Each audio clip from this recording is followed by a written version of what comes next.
नमस्कार मित्रांनो मैत्रिणी, तुम्ही लग्न करत असाल या तुमचा कोण मित्र लग्न करत असेल तर हे सगळे पार्ट्स त्यांच्यासाठी इम्पॉर्टंट आहे. आणि मेजरली काय होतं, भरपूर लोक लग्न करायला घाबरतात. त्याचे खूप सारे मुद्दे आहेत, ते मुद्दे आपण क्लिअर करतो. आज पार्ट 4 आहे. आज आपण बोलणार आहे करिअर की कुटुंब. आता हा एक मेजर चॉईस असायचा आधीच्या काळात. बायकांना खूप लोक करून विचार, मुलींना मेजरली हा प्रॉब्लेम येतो. पण मी तुम्हाला ट्रस्ट म्हणून सांगतो की कुटुंब आणि करिअर या दोघांमध्ये काहीच चॉईस करायची गरज नाही. बॅलन्स निर्माण करा. आणि मेन मुलांनो, प्लीज प्लीज प्लीज, तुमच्यासाठी ते हार्ड नाही पण मुलींसाठी ते खरं खूप हार्ड असतं. त्यामुळे अशा टाईममध्ये ना तुम्ही ॲज अ पार्टनर म्हणून तिला फुल्ली सपोर्ट केलं पाहिजे.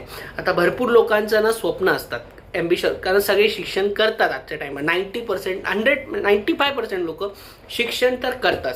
आता शिक्षण केल्यामुळे त्यांचे म्हणजे ते विचारधारा या त्यांचं जे स्वप्न वाढतं. त्यामुळे आपल्याला आपलं पार्टनर म्हणून त्यांना सपोर्ट केलंच पाहिजे.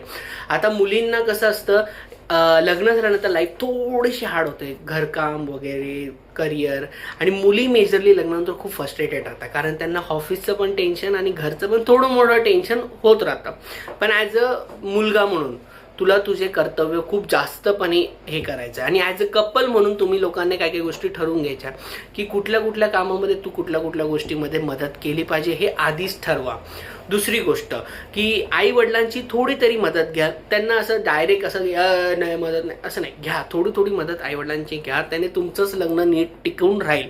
आणि मेजरली दोन्ही कपल जेव्हा जास्त काम करतात तर मेजरली दोन्ही फ्रस्ट्रेटेड असतात. निदान महिन्यातून एकदा तरी टाईम काढा स्वतःसाठी. कुठेतरी फिरायला जा, कुठेतरी काहीतरी एन्जॉयमेंट म्हणून कुठेतरी जात जा, पिक्चरला जा, रात्रीचा शो असतात, कितीतरी तशा गोष्टींना जात जायचं. कपल टाईम स्पेंड करा.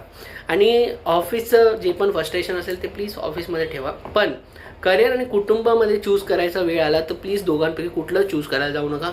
सेंटरला बॅलन्स निर्माण करा.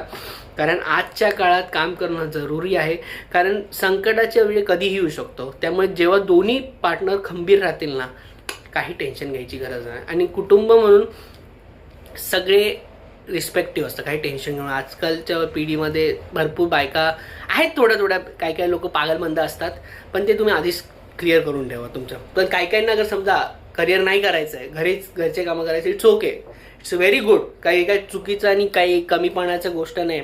घर सांभाळणारी बाई ही रिस्पेक्टफुल असते. चिल मारा.